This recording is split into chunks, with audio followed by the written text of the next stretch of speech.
Hello, my name is Gerald Conrad. I'm from Apex, North Carolina. I'm a current ag science student with hopefully a future in livestock. I'm very excited to talk to you today, and we're hopefully going to break this into 3 parts. First, where I came from, who I am now, and where I plan to go. But first, before we get to that, I want to show you a couple of places I have been in hopes of kind of explaining to you how I got to where I am today. This is me in New Orleans, Houston, Texas, a little bit of pictures at the beach, the Midwest, Wyoming or out west, Nebraska. These are just a couple of the places NC State has lended me the opportunity to attend. As I'm speaking, you can see a couple pictures that are of significant times or places to me, or me doing significant things in my life. A quote that would really sum up this whole video was a quote my mom told me over and over again growing up. Through everything I do, I not only represent myself, but most importantly, I represent God, number one, then my family, and then myself.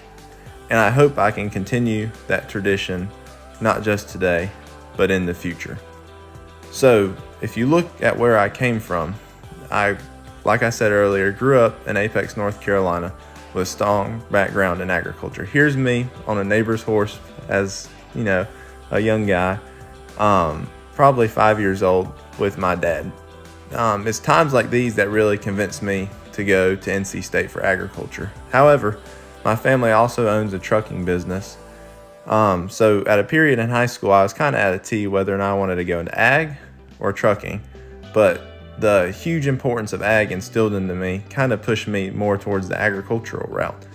Upon going into ag science, I had no idea what I wanted to do, but got the chance to go to the Midwest and figured out that wasn't for me, and ended up back at home now as a manager for my family's cut flower farm, which you can see here. I'm using this as a bridge into my future, which we'll get to in a minute, but it's managing about 2 acres of production cut flowers. Here's pictures of it before planting about April 12th of this year.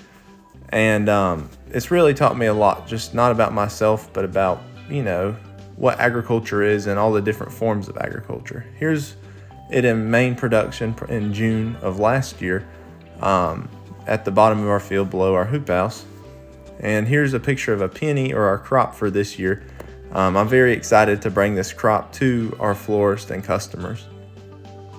But I'm really using this, like I said, as a gateway to push me forward into the realm of livestock. I did have a little bit of fun with bees, but figured that wasn't for me, and have gotten to host numerous people at the farm, including the AGI Club and the NC State Farm Family of the Day crew, and got to be recognized as part of, the Farm Family of the Day, which was a true honor.